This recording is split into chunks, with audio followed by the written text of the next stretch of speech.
Good afternoon, everyone. Welcome to our second press briefing of the day ahead of the expected impact of a tropical storm Bret. We have with us Mr. Itoma James, the acting senior Met officer, who will provide us with the latest update on the storm's progress, as well as the permanent secretary in the Ministry of Public Works, Public Utilities, and the Digital Economy, Mr. Emil Lancelot. Mr. Bernard Etinoff, the General Manager of the WASCO, Mr. Dave Stamp, Chief Operations Officer, Dominica Electricity Services Company, DOMLEC, and Mr. Benoit Badwell, the CEO of the Dominica Air and Seaports Authority, DASPA. At this point, we welcome Mr. Itoma James with his latest update.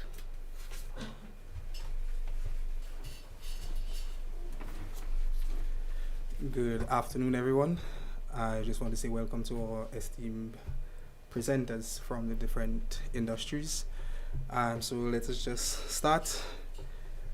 To note that Dominica will continue to remain under a tropical storm warning, and that will stay in effect until the passage of the storm. At 11 a.m., the center of Tropical Storm Bret was at 13.8 degrees north, 57.7 degrees west. That places it about 265 miles southeast of Dominica. The extent of the tropical storm force winds, which are currently at 70 miles per hour, is at 115 kilometers outwards, and the system is expected to pass about 90 miles to the south of Dominica. The earliest possible arrival of tropical storm force winds have changed because we have a slowing in the forward projection of the storm. It is now moving at 14 miles per hour, and that would mean that we can expect tropical storm force winds in Dominica at about 4 p.m. thereabouts. So it's no longer 2, but later in the afternoon. Additionally, we have a slight decrease in the expected rainfall totals. A slight, like I said earlier, we were at 4 to 8 inches, and now we can say we are at about 4 to 6. We also have to take into consideration that these projections don't necessarily work well when we speak about the topography of Dominica and the heights. So in higher elevations, we can expect higher rainfall totals. So we do expect people to still be cautious and understand that there is a natural threat of rainfall that can affect Dominica. And the sea deteriorations is expected to stay the same. On the east coast, we expect seas to deteriorate to about 4 meters, that is about 12 feet. And we just expect everybody to stay safe, make sure that all of your preparations are done. I don't think anybody should be clearing drains now. All of those should have already been done. All the overhanging trees, all of the necessary precautions should have already been taken. So just try to dampen your anxieties and be prepared. Thank you. Thanks to Mr. James for that update, and we move right along to the Permanent Secretary in the Ministry of Public Works, Public Utilities, and Digital Economy, Mr. Emil Lancelot. Good afternoon, colleagues, and good afternoon to the listening and viewing public. I will report to you on the preparations of the Ministry of Public Works. The Ministry of Public Works has done preparation with regard to, first of all, identifying the staff that will be responsible for responding in the various areas of Dominica. So we have organized our staff, and we have had them basically briefed on what their roles will be in the event that we have to respond to any situations that may occur, and that we pray that will not occur, but the likelihood that with increased rainfall, the possibility of landslides, flooding, and so on may take place, and we'll have to respond to those. Additionally, we have done an inventory of all of the heavy equipment that are available island-wide, and not only the numbers, but also looking at their various locations. And based on our knowledge or historical knowledge of the areas that we consider to be hotspots, in some cases we have had to reposition equipment in critical areas so as to ensure that we can respond in quick time to any incidents. Our aim is really to restore, if necessary, if the need arises, to restore access in as quick a time as possible. So obviously, in the heat of the storm, we will not be able to go out, but and as soon as it is safe to go out, we will be going out to do our reconnaissance. And we also ask that the public makes us aware of anything that they know. And so we have established a hotline that they can call or WhatsApp information to the Ministry of Public Works so that we can respond as soon as it is possible. That number you can reach us at is 618-3129. So that is a cell phone number that we can be reached at via, we can use WhatsApp, SMS messaging, or call directly to that number, and somebody should answer. So we've done that preparation. We've put prepositioned equipment. We know where everything is. We have the contact information for our heavy equipment owners and operators, and so we stand ready to respond if the need arises.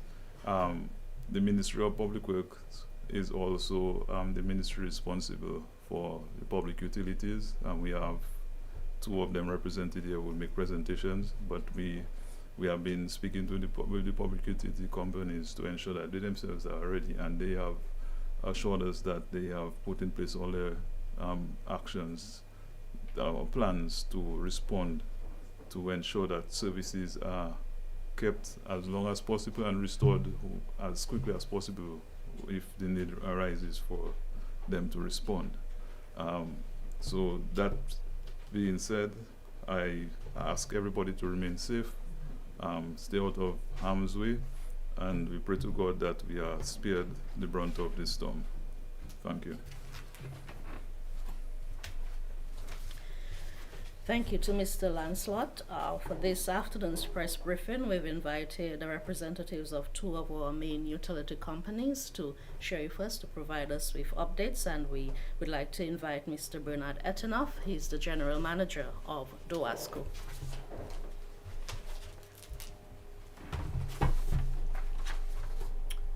Well, good afternoon, colleagues. Good afternoon, general public. I would like to say at this point that DOASCO has been heeding the warnings issued, and so we have activated as of this morning our continuity of operations plan, which calls for a number of things. There are some water systems that are very, very vulnerable and in precarious areas, such as Coolibistry and Girodel. And I will say at this point that we have already shut those systems down because we have to be concerned about the safety of our staff, and we could not allow them to be out there in those rivers too late into the day. So those two systems have been shut down, which means in the case of Coolibistry, areas of Grand Savan, of Monrachet, and Coolibistry itself will be affected. In the case of Girodel, we have the Girodel area, Beaubois, Egliston, and Upper Reigate will also be affected. All other areas are expected to be shut down by 2 this afternoon, and so we have staff on standby to activate those systems. Prior to shutting down, we try to ensure that there is adequate water in storage so that in the event that something occurs, once an all clear is given, we could restore water in the quickest possible time. We are encouraging persons at this point that they should have some water in storage, and for the areas that are not yet shut down, every effort should be made to ensure that they store some water to take care of the needs in the event that something occurs and there is no water for an extended period. We are in contact with all water trucks on island, or most of them I will say, and we have already identified areas where we will locate those trucks should something occur so that we could supply water to the communities. The DOASCO itself operates 3 of those. Well, we operate 4, one which is owned by the ODM, 3 owned by the DOASCO, and those are being located in strategic locations.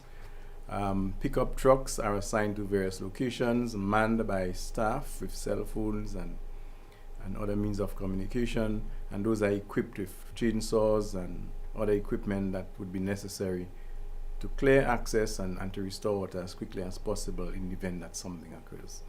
So we encourage everyone to remain safe, to pay heed to the calls coming out from the the ODM, from Met Services, from the government of Dominica, and we at the WASCO will continue to do the best we can to ensure that water is restored in the quickest possible time. Thank you.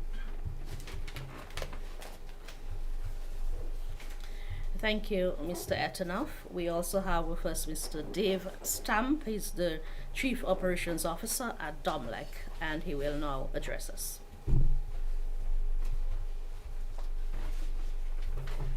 Thank you very much. Good afternoon, everyone, and good afternoon to the viewing and listening public. DOMLEC's preparation is in very high gear for the upcoming weather system. Prior to the activation of the various warning and watch protocols, we prior to that have already activated our emergency response plans.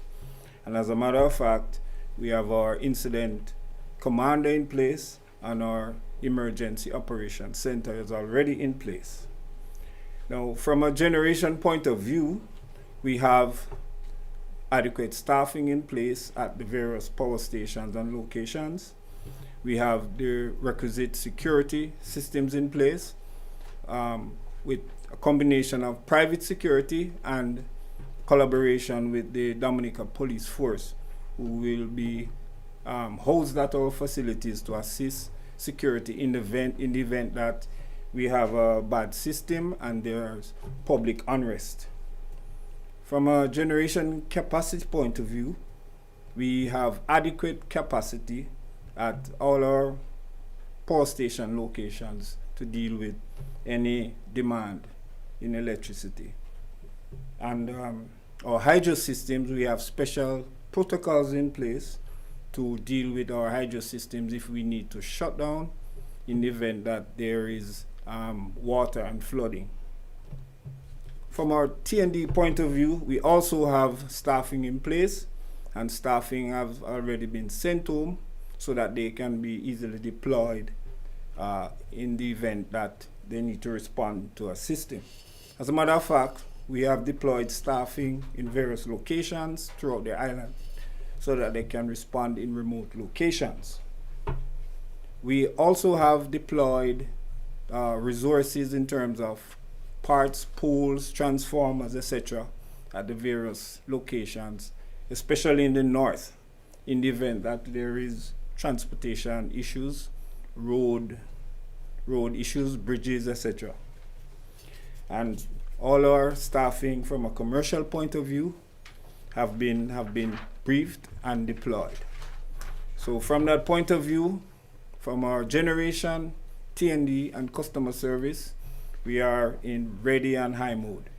And it is always DOMLEC's policy to ensure that for as long as we can, we will hold the system together and try to ensure a continuation of service. The only time you may see disruption of service is if the situation gets too bad and there are sections of the system protects itself in order to protect the equipment and the public. But it is our intention to try and hold the system as long as possible so that we can continue our customer service. Thank you. A positive note to end here from DOMLEC. Thank you, Mr. Stamp and Mr. Etanoff before him. Our final presenter this afternoon is Mr. Benoit Badwell. He's the CEO of the Dominica Air and Seaports Authority, DASPA. We say good afternoon again to my colleagues and to the viewing and listening public. Let me say the management of DASPA, in keeping with the information provided by the Government of Dominica and the Meteorological Office, they will be closing the ports of entry from 12 noon today, Thursday, as a result of Tropical Storm Bret, which is expected to affect the island later today. All the necessary preparations at the Douglas Charles and Canefield airports and seaports of Roseau and Portsmouth have been undertaken, and the public is hereby informed that all ferry operations are cancelled until an all clear is given with respect to Tropical Storm Bret. All flights for today out of Douglas Charles have also been cancelled, with the exception of Caribbean Airlines that came in earlier today from Trinidad. So there will be no more flights at Douglas Charles for the rest of the day. And we're saying that the Woodbridge Airport, Ferry Terminal, Douglas Charles Airport, Longhouse Port will also be closed and will open when official clearance is provided. DASPA is also getting assistance from the Commonwealth of Dominica Police Force to ensure that there is proper security at all our ports of entry, and we're working very closely with the police on that. So the management of DASPA will inform the traveling public for air travel and ferry operations based on information provided by the airlines and the shipping agent with respect to time of arrival and departure of the various flights and ferries.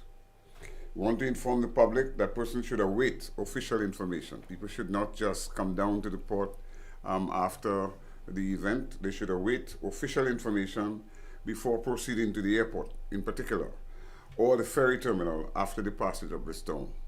The issue here is that we want to make sure that everything is coordinated properly and that persons get information through the official media sources so that they don't just come to the port and create undue difficulties for themselves and their families. We urge all to take the necessary preventive action to safeguard themselves and their families and look forward to an early restart to serve you at the various ports of entry.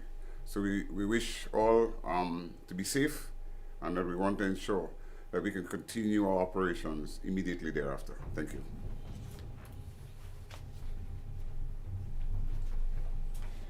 All right, we thank our various presenters for your updates and for your very concise reporting. As usual, we urge you, the public, to stay informed by tuning to the various radio stations and the official sources, media sources of information. On behalf of the Government of Dominica, the Cabinet Secretary, and others, we urge you to remain vigilant and adhere to all public advisories as together we ride out the storm. Thank you and good afternoon.